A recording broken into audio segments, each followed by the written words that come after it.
یہ کہانی چندن پور جنگل کی ہے، جہاں ٹونی اور اس کی بیٹی اور ان کے پتا رہتے تھے۔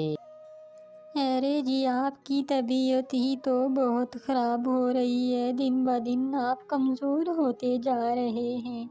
مجھے تو بہت پریشانی ہوتی ہے آپ کو ایسی حالت میں دیکھ کر، اوپر سے آپ کا بھائی کالو آپ پہ نظر رکھے ہوئے ہے، وہ آپ کی جائیداد ہڑپ جائے گا۔ وہ اسی جنگل کی دوسری سائڈ کالے کوے کا گھر تھا، جو اپنی پتنی سندرنی کے ساتھ رہا کرتا تھا۔ ارے کالو، تمہارے بھائی کے پاس تو بہت جائیداد ہے، تم نے پھر کیا سوچا ہے، کیسے اس سے جائیداد لوگے؟ کیا کوئی پلان بنایا ہے تم نے کالو، یا پھر ابھی تک بیٹھے سوچ رہے ہو میں اب بادشاہ بننا چاہتی ہوں؟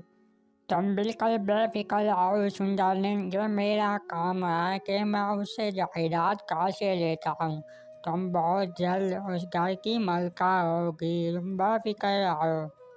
ہاں تو کالو جی، آپ ابھی تک ادھر کیوں بیٹھے ہیں؟ جلدی جائیے، کوئی پلان بنائیے اور اس ٹنٹنی کے پتی کا سروناش کیجیے۔ مجھے کسی طرح بس ملکہ بننا ہے اور میں ملکہ بن کے ہی رہوں گی، میں بتا رہی ہوں۔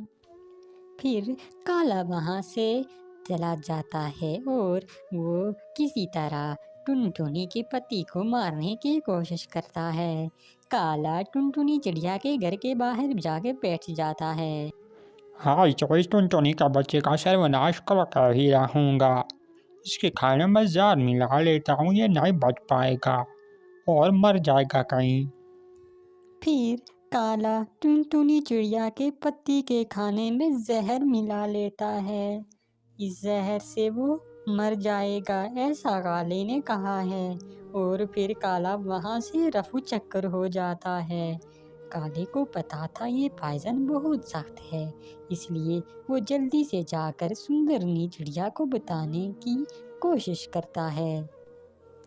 ارے سندرنی، آج اس کیڑے کا خاتمہ ہو جائے گا، آج تم ملکہ بن جاؤ گی، بس اسے کھانا کھانے دو، پھر دیکھو کیا تماشا ہوتا ہے ان کے گھر۔ ارے آپ نے صبح سے کچھ نہیں کھایا، تھوڑا سا کھانا ہی کھا لیتے، آپ کے لیے بہتر تھا۔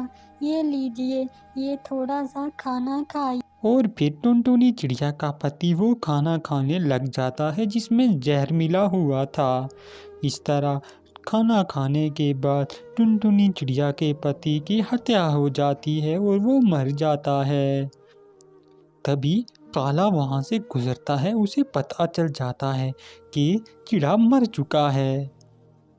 ارے سندرنی، وہ چڑیا میرے زہر کھانے سے مر گیا ہے، اب تمہارے دن قریب آ رہے ہیں، تم جلد ملکہ بن جاؤ گی، بس اب تم دیکھو میں اس ٹنٹنی کو کیسے راستے سے ہٹاتا ہوں، اور اس کی بیٹی کو تو۔